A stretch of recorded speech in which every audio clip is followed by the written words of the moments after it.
네, 오늘 이 시간 우리를 주님 말씀 앞으로 불러주신 주님께 감사합니다. 이 시간 하나님 말씀을 통해서 주님만 온전히 바라보는 복된 시간 되기를 원합니다. 이 시간 함께 보실 하나님의 말씀은 빌립보서 1장 22절 말씀입니다. 시작. 그러나 내가 육체 안에 산다면 이것은 내 수고의 열매이니라. 그럼에도 내가 무엇을 택할지 알지 못하노니. 네, 오늘 이 시간 함께 나눌 하나님의 말씀의 제목은 열매 맺는 삶입니다. 열매 맺는 삶. 우리 잠시 기도하고 시작하겠습니다. 놀라운 사랑으로 우리를 구원하신 주님의 이름을 찬양합니다. 영원히 지옥에 떨어질 수밖에 없던 죄 많은 우리들을 놀랍고 신기한 사랑으로 먼저 사랑하여 주시고 십자가 보혈로 우리의 모든 죄를 씻으시며 또 부활하심으로 영원한 생명과 하늘의 소망을 주신 주님께 감사합니다. 또 수요일 저녁에 우리가 이렇게 함께 모여서 주님을 바라볼 수 있도록 이끌어 주셔서 감사합니다. 참으로 주님께서 이 시간을 친히 주관하시고 은혜로 이끌어 주시기를 원합니다. 우리의 마음을 오직 성령님으로 충만케 해주시고 주님의 말씀으로 주님의 은혜로 가득 채워주시기를 원합니다. 이 시간을 주님의 손에 온전히 맡겨드리며 우리 주 예수 그리스도의 이름으로 기도드렸습니다. 아멘. 네, 오늘 말씀의 제목은 열매 맺는 삶입니다. 성경은 사람의 인생을 나무로 비유할 때가 많이 있습니다. 많은 나무가 열매를 맺는 것처럼 사람의 삶 속에서도 그 열매라고 할 수 있는 결과들이 나타나기 때문입니다. 나무마다 열매의 종류가 다르고 또 같은 사과나무라도 그 맛이 서로 다른 것처럼 우리들의 삶 속에서 나타나는 열매도 많은 부분에서 서로 다릅니다. 우리가 어떤 종류의 사람인가에 따라서 열매가 다르게 나타나는 것입니다. 사도 바울은 자기 자신이 육체 안에서 사는 삶에 대해서, 이 땅에서의 삶에 대해서 그것이 자신의 수고의 열매라고 하였습니다. 그리고 그는 주 예수 그리스도께서 사시는 주님의 생명으로부터 나오는 열매를 얻기 원하였습니다. 우리 잠시 마태복음 7장 말씀으로 가셔서 마태복음 7장 16절부터 20절까지 말씀 번갈아서 읽어보시겠습니다. 너희가 그들의 열매로 그들을 알리니 사람들이 가시나무에서 포도를 또는 엉겅퀴에서 무화과를 거두겠느냐. 이와 같이 좋은 나무마다 좋은 열매를 맺되 변질된 나무는 나쁜 열매를 맺나니. 좋은 나무가 나쁜 열매를 맺을 수 없고 변질된 나무가 좋은 열매를 맺을 수 없느니라. 좋은 열매를 맺지 아니하는 나무마다 찍혀 불 속에 던져지나니. 그러므로 그들의 열매로 너희가 그들을 알리라. 네, 예수님께서는 친히 나무와 열매에 대해서 말씀해 주셨습니다. 당시 유대인들은 인간적인 힘으로 율법을 지키고 선하게 살아보려고 노력하고 있었습니다. 즉 그들은 나쁜 나무에서 좋은 열매를 맺어보려고 노력하였다는 것이고, 그렇게 좋은 열매를 맺음으로써 좋은 나무가 되도록 노력하였다는 것입니다. 그러나 예수님께서는 어떻게 나쁜 나무가 좋은 열매를 맺을 수가 있겠느냐고 말씀하셨습니다. 우리가 참으로 성령의 열매, 의의 열매를 맺고자 한다면 사람의 지혜와 노력이 아닌 하나님의 생명으로 살아야 합니다. 오직 주님의 생명으로만이, 주님께 붙은 가지만이 의의 열매를 맺을 수가 있기 때문입니다. 그러므로 올바른 순서는 사람이 선한 열매를 맺어서 구원을 받는 것이 아니라 먼저 구원을 받은 사람이어야 선한 열매를 맺을 수가 있다는 것입니다. 그러므로 하나님께서는 오직 주 예수 그리스도의 보혈로, 그분의 은혜와 사랑으로 우리를 먼저 구원하셨고, 이제 구원받은 우리가 주님의 생명으로 말미암아 의의 열매를 맺기를 원하십니다. 오늘 우리는 빌립보서 말씀을 통해 사도 바울이 맺고자 하였던 수고의 열매가 무엇이었는가를 함께 살펴보면서 우리가 걸어가는 믿음의 길에 대해 함께 생각해 보고자 합니다. 주님께서 이 시간을 붙드시고 친히 은혜로 이끌어 주시기를 원합니다. 이제 우리 다시 빌립보서 말씀으로 돌아오셔서 빌립보서 1장 21절부터 24절까지 말씀 번갈아서 읽어보시겠습니다. 이는 내게는 사는 것이 그리스도시요 죽는 것이 이득이기 때문이라. 그러나 내가 육체 안에 산다면 이것은 내 수고의 열매이니라. 그럼에도 내가 무엇을 택할지 알지 못하노니 이는 떠나서 그리스도와 함께 있기를 바라며 내가 둘 사이에 끼어 있기 때문이라. 떠나는 것이 훨씬 더 좋으나 그럼에도 불구하고 육체 안에 거하는 것이 너희를 위해 더 필요하니라. 네, 오늘의 말씀은 사도 바울이 바라보고 있는 자기 자신의 삶과 죽음에 대한 말씀을 담고 있습니다. 사도 바울은 먼저 21절 말씀에서 내게는 사는 것이 그리스도시라고 하였습니다. 이것은 주 예수 그리스도께서 사도 바울 안에 사시며 자신의 선한 기쁨에 따라 바울 안에서 일하사 원하게도 하시고 행하게도 하시는 분이시라는 의미입니다. 사도 바울의 개인적인 입장에서는 차라리 빨리 죽음을 맞이하고 이 땅을 떠나서 하늘에서 주님과 함께 있는 것이 더 이득이었습니다. 사도 바울은 그것이 훨씬 더 좋은 것이라고 하였습니다. 그는 10여 년 전에 셋째 하늘로 끌려 올라갔던 적이 있었는데 그곳에서 말하는 것이 허락되지 않은 수많은 영광스러운 일들을 보았습니다. 그러므로 사도 바울은 하루라도 빨리 저 하늘에 가서 그 영광 가운데서 주님과 함께 거하기를 원하였을 것입니다. 우리 잠시 사도행전 14장 말씀을 보시겠습니다. 19절과 20절 말씀 한 구절씩 번갈아서 읽으시겠습니다. 어떤 유대인들이 안디옥과 이고니움에서 거기로 와서 사람들을 설득하고 바울을 돌로 친 뒤 그가 죽은 줄로 생각하고는 도시 밖으로 그를 끌어내었으나 제자들이 그를 둘러쌌을 때 그가 일어나서 도시로 들어갔다가 이튿날 바나바와 함께 더베로 떠나니라. 네, 사도 바울이 언제 셋째 하늘을 보았을까에 대해서 우리가 만약 성경 기록 속에서 그 장면을 찾아본다면 바로 이때가 될 것입니다. 왜냐하면 이때에 사도 바울이 루스드라 지역에서 돌에 맞아 죽은 것처럼 되었던 사건이 있었기 때문입니다.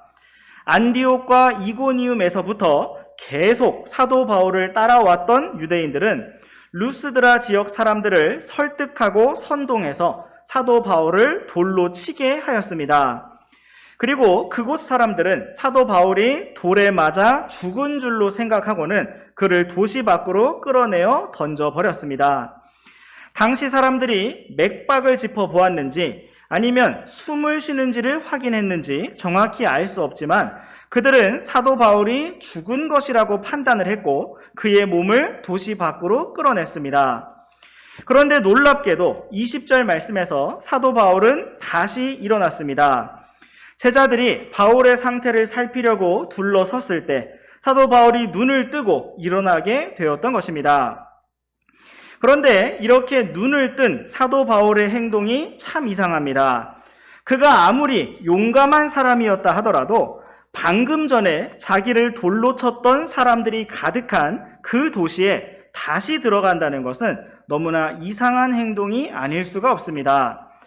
어쩌면 한평생을 트라우마 속에서 살아갈 수도 있는 충격적인 일을 겪은 것인데 그는 일어나자마자 다시 그 도시로 들어갔습니다. 만약 사도 바울이 이 시점에서 정말 셋째 하늘에 다녀온 것이라면 그가 이 도시로 다시 들어간 이유가 너무나 잘 이해되는데 그것은 그가 이번에는 진짜로 셋째 하늘에 가고자 하였기 때문일 것입니다. 이처럼 사도 바울은 죽는 것을 이득이라고 여겼고 어서 빨리 이 땅을 떠나서 주님과 함께 영광 중에 있는 것을 훨씬 더 좋은 일이라고 여겼습니다. 그럼에도 불구하고 사도 바울은 여전히 이 땅에 남아 있었는데 그 이유는 하나님께서 그에게 맡기신 복음 전파의 사명과 성도들을 세우는 사명이 있었기 때문입니다. 주님과 함께 있는 것이 훨씬 더 좋지만 그럼에도 불구하고 육체 안에 거하는 것이 성도들을 위해 더 필요한 일이었습니다. 이제 우리 다시 빌립보서 말씀으로 돌아오셔서 빌립보서 1장 25절과 26절 말씀을 번갈아서 읽어보시겠습니다. 이런 확신이 있으므로 너희가 누릴 믿음의 진보와 기쁨을 위해 내가 너희 모두와 함께 거하며 머무를 것을 아노니 이것은 내가 다시 너희에게 감으로 예수 그리스도 안에서 너희의 기쁨이 나로 인해 더욱 풍성하게 하려 함이라. 아멘. 이 말씀은 사도 바울이 이 땅에 남아있는 그 이유와 목적을 보여주고 있습니다.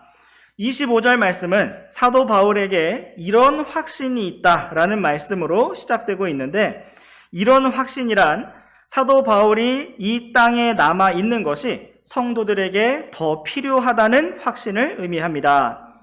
사도 바울에게 이런 확신이 있었기 때문에 그는 이 땅에서의 하루하루를 힘차고 목적 있게 살아갈 수가 있었습니다. 오늘 우리에게도 이러한 확신이 있기를 원합니다.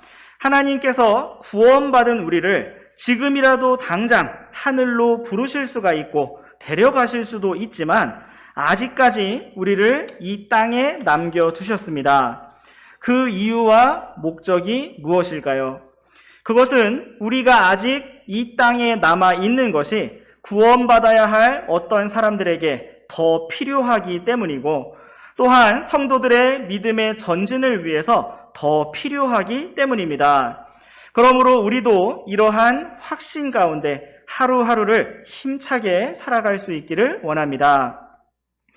사도 바울은 이런 확신이 있으므로 빌립보 성도들이 누릴 믿음의 진보와 기쁨을 위해 자신이 그들과 함께 거하며 머무를 것을 안다고 하였습니다. 이처럼 사도 바울은 성도들의 믿음의 진보를 위해서 그리고 기쁨을 위해서 이 땅에 남아 있었습니다. 또한 그는 26절 말씀처럼 언젠가 자신이 다시 빌립보 성도들에게 가게 됨으로써 주님 안에서 성도들의 기쁨이 바울로 인해서 더욱 풍성하게 되기를 원하였습니다. 이처럼 바울이 이 땅에 남아있는 이유와 목적은 자신의 기쁨이나 영광이나 자랑을 위해서가 아니었습니다. 그의 기쁨과 영광은 오직 하늘에 있었고 주님과 만날 그 소망에 있었습니다. 다만 사도 바울은 이 땅에서 성도들의 믿음의 진보와 기쁨을 위해 하루하루 전진하고 수고하며 열매를 맺기 원하였습니다. 오늘 우리들이 걸어가는 믿음의 삶 또한 이와 같기를 원합니다. 우리는 광야와 같이 메마른 이 땅에서 많은 고난과 역경을 헤치며 나아가고 있습니다. 우리가 이 고생스러운 이 땅에 남아있는 이유는 이 땅에서 무엇인가를 더 쌓아 올리고 더 모으고 애착들을 남겨두기 위해서가 아닙니다. 우리는 다만 이 땅에서 구원받아야 할 사람들에게 복음을 전하기 위해서 그리고 믿음의 성도들의 믿음의 진보와 기쁨을 위해서 남아 있는 것입니다. 사도 바울은 이러한 확신을 가지고 그리스도께서 사시는 삶을 통한 수고의 열매들을 맺고자 하였습니다. 오늘 우리도 이러한 하늘의 소망과 확신을 가지고 주님과 함께 수고하고 섬기며 열매 맺는 삶으로 나아가기를 원합니다. 오늘의 빌립보서 말씀에서 우리는 사도 바울의 확신과 열매에 대한 언급을 보았습니다. 그런데 우리는 이 단어들이 이미 앞에서도 등장했던 것을 살펴보았습니다. 우리 잠시 먼저 빌립보서 1장 6절 말씀을 우리 다시 한번 읽어보시겠습니다. 시작. 너희 안에서 선한 일을 시작하신 분께서 예수 그리스도의 날까지 그 일을 이루시리라는 것, 바로 이것을 나는 확신하노라. 아멘. 여기에서 우리는 사도 바울의 확신을 볼 수가 있습니다. 사도 바울은 자기 자신이 이 땅에 남아 있는 것이 성도들의 유익을 위한 것이라는 사실을 확신하였을 뿐만 아니라 성도들 안에서 예수 그리스도께서 선한 일을 시작하셨고 또한 계속해서 이루고 계시다는 사실 또한 확신하였습니다. 주님께서 자신 안에서 일하고 계실 뿐만 아니라 성도들 안에서도 일하고 계심을 동일하게 확신하였다는 것입니다. 또한 우리 함께 11절 말씀도 읽어보시겠습니다. 시작. 예수 그리스도로 말미암은 의의 열매들로 가득하여 하나님의 영광과 찬양이 되기를 구하노라. 아멘. 여기에서 우리는 열매들이 등장하는 것을 볼 수가 있습니다. 사도 바울은 자기 자신이 주 예수 그리스도로 인하여 살면서 많은 수고의 열매를 맺을 뿐만 아니라 빌립보 성도들 또한 예수 그리스도로 말미암은 의의 열매들로 가득하여 하나님의 찬양과 영광이 되기를 기도하였습니다. 사도 바울이 가졌던 확신은 바로 주 예수 그리스도께서 일하신다는 확신이었고 또한 사도 바울이 바라고 사모했던 열매는 예수 그리스도로 말미암은 의의 열매들이었습니다. 그리고 이 모든 것들을 통해 바울이 참 원했던 것은 오직 하나님께 영광과 찬양이 돌려지게 되는 것이었습니다. 사도 바울은 이러한 삶을 위해서 우리가 지난번에 살펴보았던 19절 말씀처럼 빌립보 성도들의 기도를 필요로 하였고 또한 예수 그리스도의 영께서 공급해 주심을 필요로 하였습니다. 주님의 생명의 공급이 없이는 열매를 맺을 수가 없기 때문이었습니다. 사도 바울은 11절 말씀과 같이 성도들에게 예수 그리스도로 말미암은 의의 열매들이 가득하기를 원하였습니다. 또한 자기 자신이 이 땅에 머물면서 주님으로 인해 많은 열매들을 맺기를 원하였습니다.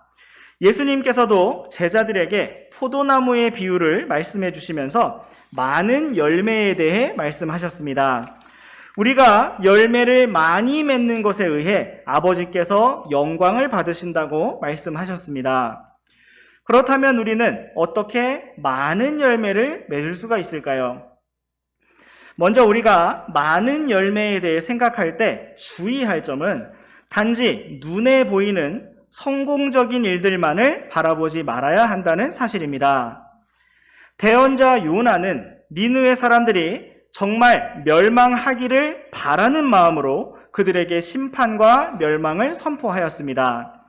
요나의 마음은 하나님과 같이 니느웨 사람들을 아끼지 아니하였고 불쌍히 여기지 아니하였습니다. 그런데 너무나 놀랍게도 요나가 단 하루 말씀을 전한 결과 왕으로부터 온 백성이 회개하고 돌이키는 역사가 일어났던 것을 볼 수가 있습니다. 그렇다면 스데반의 복음 선포는 어떠하였을까요? 성경은 스데반이 성령님으로 충만하였다고 기록하고 있습니다. 그러나 그가 말씀을 선포했을 때 모든 사람들이 귀를 막고 달려들어 그를 돌로 쳤습니다. 우리가 겉모양만 본다면 요나는 많은 열매를 맺었고 스데반은 열매를 맺지 못했다고 말할 수가 있을 것입니다. 그러나 주님으로 충만해서 주님의 마음과 하나 되어 주님과 함께 일했던 사람은 요나가 아니라 스데반이었습니다. 이 모든 일들과 결과들과 열매들에 대해서는 오직 주님께서 계산하시고 칭찬하실 것이므로 우리는 단지 눈에 보이는 결과를 구하거나 겉모양으로 함부로 판단하지 말아야 합니다. 짐 엘리엇 선교사는 29세의 젊은 나이에 에콰도르의 아우카 부족이라는 식인종에게 가서 복음을 전하지도 못하고 예수님의 이름조차 말하지 못하고 다만 나는 당신의 친구입니다 라는 말만을 남긴 채 창에 맞아 죽고 말았습니다.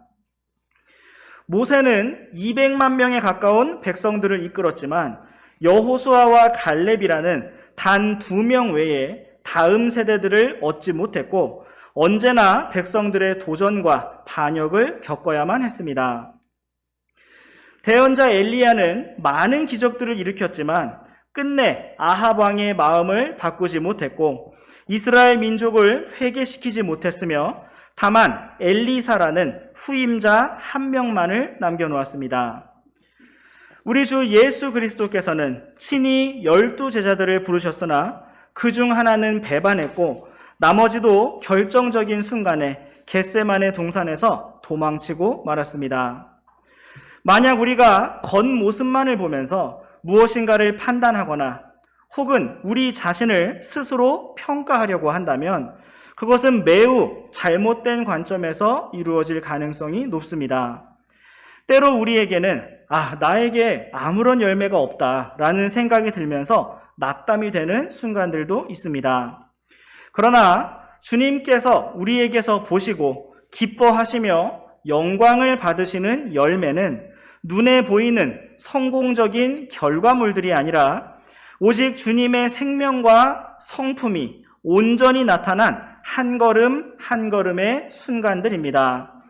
주님께서는 우리가 주님께 붙어 있는 나무, 주님께 붙어 있는 가지가 되기를 원하시고 우리의 마음과 생각과 말과 행동의 모든 순간에 주님의 생명과 사랑과 은혜와 긍휼이 흘러나오기를 원하십니다. 오늘 우리는 열매 맺는 삶이라는 제목으로 빌립보서 말씀을 살펴보았습니다. 사도 바울은 어서 이 땅을 떠나서 주님과 함께 있기를 원했지만 그는 여전히 확신을 가지고 이 땅에 남아 있었습니다. 그 확신은 주님께서 자신을 이 땅의 성도들을 위해 남겨두셨다는 확신이었고 성도들 안에서 선한 일을 시작하신 주님께서 친히 일하시고 또 자신과 함께 일하신다는 확신이었습니다. 사도 바울은 그리스도께서 사시는 삶을 통하여 수고와 섬김의 열매들을 가득 얻기를 원하였는데 그것은 오직 주님을 기쁘시게 하고 주님께만 찬양과 영광이 돌려지는 주님께서 친히 일하시고 나타나시는 순간들이었습니다. 이제 말씀을 정리하시면서 우리 함께 마태복음 13장 말씀을 보시겠습니다. 마태복음 13장 23절 말씀을 우리 다 함께 읽으시겠습니다. 시작. 그러나 좋은 땅 속에 씨를 받은 자는 말씀을 듣고 그것을 깨닫는 자니 그것은 또한 열매를 맺어 얼마는 100배, 얼마는 60배, 얼마는 30배를 내느니라 하시니라. 아멘. 예수님께서는 친히 열매를 많이 맺는 방법에 대해서 이렇게 말씀해 주셨습니다. 우리가 좋은 땅 속에, 즉 준비된 마음 속에 하나님의 말씀을 잘 받는다면 그 말씀이 또한 열매를 맺어 30배, 60배, 100배의 열매를 맺는다고 말씀하셨습니다. 우리가 성령님으로 충만하다는 것은 곧 주님의 말씀으로 충만하다는 것입니다. 주 예수 그리스도께서 말씀 하나님이시기 때문에 우리가 말씀으로 가득하다는 것은 곧 주 예수님의 생명으로 가득하다는 것입니다. 우리가 긴장하고 노력해서 많은 열매를 맺는 것이 아니라 우리가 다만 말씀으로 충만해지고 주님으로 가득해지면 그 말씀이 친히 일하고 역사하여 열매 맺는 삶으로 우리를 인도하여 갈 것입니다. 그러므로 오늘 우리의 마음이 오직 주님의 말씀을 향해 활짝 열려 있기를 원합니다. 우리가 아직 이 땅에 남아있는 그 이유와 목적과 사명을 우리가 말씀 안에서 발견하고 확신하며 주님으로부터 힘을 공급받아서 주님께서 사시는 생명의 삶, 열매 맺는 삶으로 날마다 매 순간 힘차게 나아가기를 원합니다. 기도하고 마치겠습니다.